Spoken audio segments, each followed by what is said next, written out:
Hello students, twelfth class history lesson 9। Lesson name kings and chronicles. Topic information and empire. First topic ये करेंगे बेटा, Mughal empire. और हम किसका एम्पायर के बारे में स्पेशल पढ़ रहे हैं? अकबर। अकबर के टाइम में मुगल एम्पायर बहुत वास्ट हो चुका था। ईस्ट में बंगाल से लेकर वेस्ट में अफ़गानिस्तान, पाकिस्तान, नॉर्थ में हिंदुकुश माउंटेन यानी जम्मू कश्मीर से साउथ में महाराष्ट्र तक ये जो ना स्प्रेड था। इतने बड़े एम्पायर को संभालने के लिए उसका अच्छी तरह रिकॉर्ड, एग्जैक्ट रिकॉर्ड, डिटेल लेने के लिए यहाँ पर उस एडमिनिस्ट्रेशन को चलाने के लिए बहुत अच्छी तरह से जो है ना एक इन्फॉर्मेशन उनको मिले, ऐसा यहाँ पर जो है ना उनका मुख्य काम था। मैं ये कह सकता हूँ कि एडमिनिस्ट्रेशन से रिलेट सारी डिटेल यहाँ लानी पड़ती थी। कोर्ट के अंदर जितनी भी एक्टिविटी होती हैं, जो राइटर होते हैं, जो लिखने वाले होते हैं, उन सब की सुपरविज़न यहाँ पर अकबर के सबसे बड़े मिनिस्टर मीर बख्शी द्वारा होती थी। यहाँ पर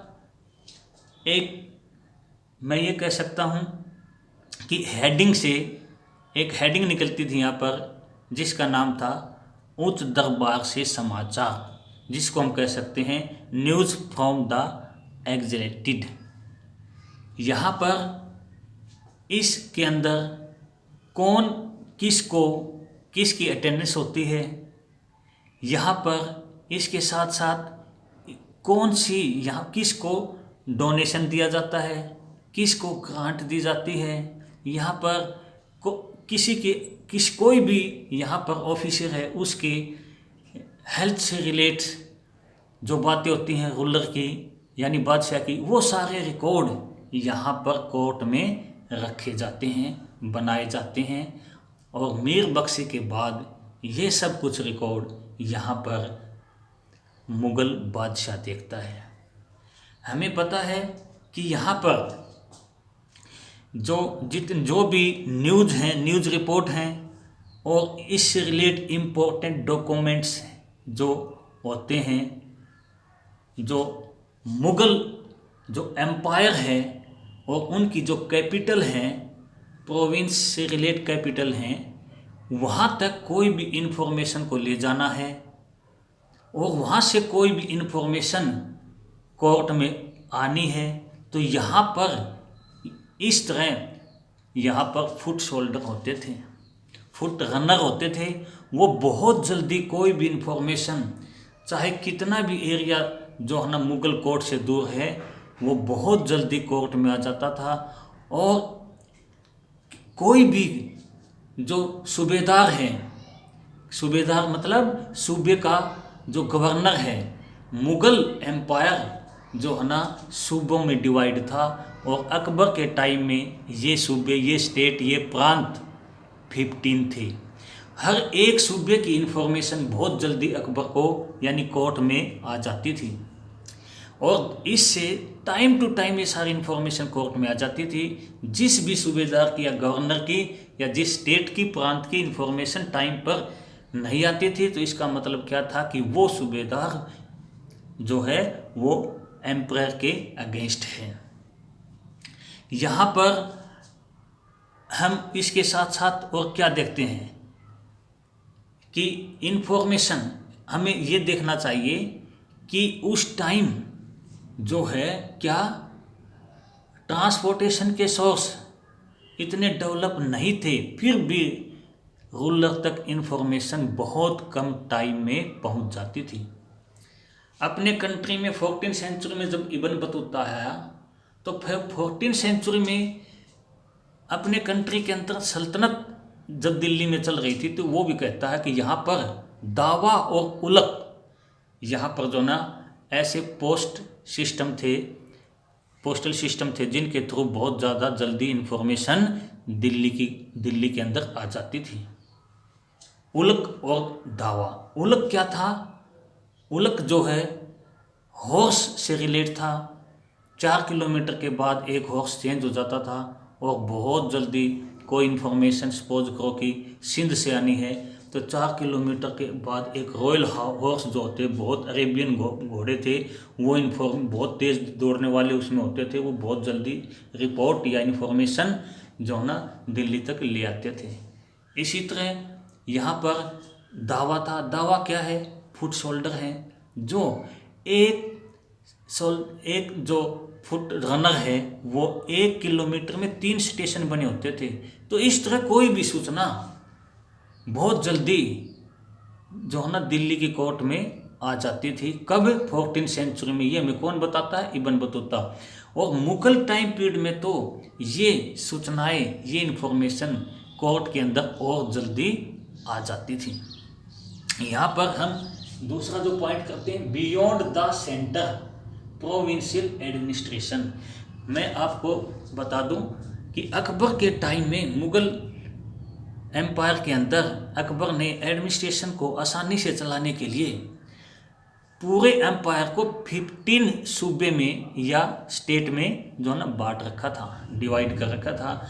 औरंगजेब के टाइम में ये सूबे, ये स्टेट्स जो है ना 21 हो चुके थे। मैं आपको थोड़ा सा अकबर के बारे में और बता दूं, क्योंकि अकबर यहाँ का सबसे ग्रेट रूलर माना जाता है। कि अकबर का जो बर्थ है वो 15 अक्टूबर 1542 है। अकबर की जो डेथ है वो 27 अक्टूबर 1605 है। अकबर की जो मदर है वो मेरियन मक्कानी है। अकबर के जो सन हैं वो 5 हैं, डॉटर हैं वो 7 है, फादर है हुमायूं है। इसके जो टाइटल है वो जलालुद्दीन है। तो मैं क्या बता रहा था, अकबर के टोटल सूबे कितने हैं? 15। फिर इसके सबऑर्डिनेट और नीचे की यूनिट होती है जिसे बोलते हैं सरकार, जिसे हम आजकल डिस्ट्रिक्ट बोलते हैं। सरकार से नीचे परगना होती है जिसे हम तहसील बोलते हैं। और परगने से नीचे जो है ना क्या होता है? विलेज, गांव होता है। इन सब के जो ऑफिशियल अधिकारी अलग अलग होते हैं। यहाँ पर जैसे सेंटर में जो मिनिस्टर थे, इस तरह यहाँ भी हैं। जैसे दीवान, बख्शी और सदर। यहाँ पर मैं आपको बता दूँ, दीवान का काम फाइनेंशियल वर्क है, बख्शी जो है वो सेना से या मिलिट्री से रिलेट है, और सदर जो है वो काजी होता है। सूबे का जो मेन जो गवर्नर होता है उसे हम बोलते हैं सूबेदार। सूबेदार डायरेक्ट राजा के द्वारा ही सेलेक्ट होता था और अपनी लॉयल्टी दिखाने के लिए टाइम टू टाइम जो टैक्स है या इन्फॉर्मेशन वो राजा तक पहुंचाता रहता था। इसके बाद जो सरकार है, सरकार को कौन चलाता था? सरकार में मेन ऑफिसर कौन होते थे? फौजदार और कोतवाल। फौजदार और कोतवाल होते थे। सरकार के नीचे यहाँ पर क्या है? परगना। परगना के जो मेन ऑफिसर होते हैं वो कौन है? सिकदार हैं, कानूनगो हैं और चौधरी हैं। यहाँ पर गांव हैं। गांव के जो मेन जो गांव को चलाने वाले जो हैं, गांव के एडमिनिस्ट्रेशन को चलाने वाले कौन हैं? ये हैं मुकद्दम। आपको याद करना पड़ेगा, मुकद्दम और पटवारी। तो इस तरह प्रशासन जो है एक पिरामिड की तरह है। सेंटर, आप सपोज करो कि एक बार सेंटर की गवर्नमेंट किसी भी तरह से जो है ना ढह जाती है तो नीचे की यूनिट अपने आप खत्म हो जाती हैं। और ये कब हुआ था? जब हुमायूं को शेर शाह सूरी ने कन्नौज वार में डिफीट कर दिया था। हुमायूं भाग करके ईरानी कोर्ट में जो है ना उसने शरण ली थी तब। इसके साथ साथ यहाँ पर एविडेंस बताते हैं कि बहुत सारे और भी ऑफिसर जो है ना यहाँ पर होते थे।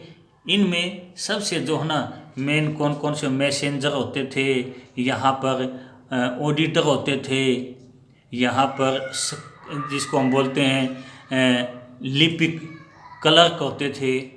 ये बहुत ही टेक्निकली स्ट्रॉन्ग होते थे। यहाँ पर आप एक बात और जानिए कि यहाँ की जो लैंग्वेज थी वो सब कुछ रिकॉर्ड पर्शियन में होता था, बट जो गांव के लोग हैं वो अपना रिकॉर्ड जो है अपनी लोकल लैंग्वेज में कर सकते थे। इस तरह से जो है ना मुग़ल इतिहासकारों ने जो एक तंत्र का नियंत्रण किया था, ऐसे मतलब शो किया है कि पूरा सिस्टम जो है वो किसके अंडर में है, प्रशासनिक या एडमिनिस्ट्रेशन का जो पूरा जो तंत्र वो किसके अंडर में चल रहा है, मुग़ल रूलर के। तो इस तरह अपना क्या था, केंद्र से परे, बियॉन्ड द सेंटर, केंद्र से परे मतलब किसका, प्रोविंशियल एडमिनिस्ट्रेशन यानी स्टेट का। तो स्टेट के साथ साथ यहाँ पर सूबे के साथ साथ यहाँ पर आपने याद करना पड़ेगा कि सबसे बड़ी जो यूनिट है वो सेंटर है, सेंटर के नीचे सूबा है, सूबे के नीचे सरकार है, सरकार के नीचे परगना, परगने के नीचे जो है गांव है। और हर एक के ऑफिसर को याद करना पड़ेगा कि ये इसके अंडर में सब कुछ चलता था। सूबे के अंडर में क्या है, सूबा किसके अंडर में चलता है, सूबेदार। बट यहाँ 3 मंत्री जो है ना और भी होते हैं जो एक दूसरे को जो ना चेक करते हैं और प्रशासन अच्छी तरह से चले। वो कौन है, दीवान, दूसरा कौन है, बख्शी, तीसरा कौन है, सदर। दीवान जो है ना फाइनेंशियल वर्क देखता है, बख्शी जो है ना सेना का सब कुछ देखता है, और यहाँ पर सदर जो है ना वो एक तरह से काजी होता है, यानी न्यायाधीश, जस्टिस करता है। तो यहाँ पर इसके बाद सरकार है, सरकार में मेन जो ऑफिसर होते हैं वो कौन है, जो चलाते हैं एडमिनिस्ट्रेशन को, फौजदार और कोतवाल। यहाँ पर परगना जो है, परगना को कौन चलाते हैं, सिकदार, कानूनगो और चौधरी। और सबसे यूनिट जो है ना छोटी वो कौन सी, विलेज की है, विलेज को चलाने वाले मुकदम और पटवारी होते हैं। तो इस तरह के साथ साथ दूसरे ऑफिसर भी होते हैं, दूसरे कर्मचारी भी होते हैं जो एडमिनिस्ट्रेशन को बहुत अच्छे से चलाते हैं। इसमें हम ऑडिटर का नाम ले सकते हैं, इसमें हम क्लर्क का नाम ले सकते हैं, इसमें हम मैसेंजर, संदेशवाहक जो एक जगह से दूसरे जगह लेके जाते वो होते हैं। तो इस तरह पूरा एडमिनिस्ट्रेशन जो है ना वो मुग़ल बादशाह के अंडर में चलता है। लैंग्वेज यहाँ की पर्शियन है। लोग केवल गांव के लोग अपनी लोकल लैंग्वेज का यूज इसमें कर सकते हैं। यहाँ पर कभी कभी एक बात और बता देते हैं कि यहाँ पर कभी कभी सोर्स जो होते हैं, सोर्स के बंटवारे को लेकर के कभी कभी झगड़ा हो जाता था। किसके अंदर, जो अकबर के जो एडमिनिस्ट्रेशन से रिलेट जो ऑफिसर हैं उनके बीच और पीजेंट के बीच। और इस मामले में कई बार जमींदार पीजेंट को ही अपना पक्ष फेवर देते थे। तो ओके बेटा, थैंक यू।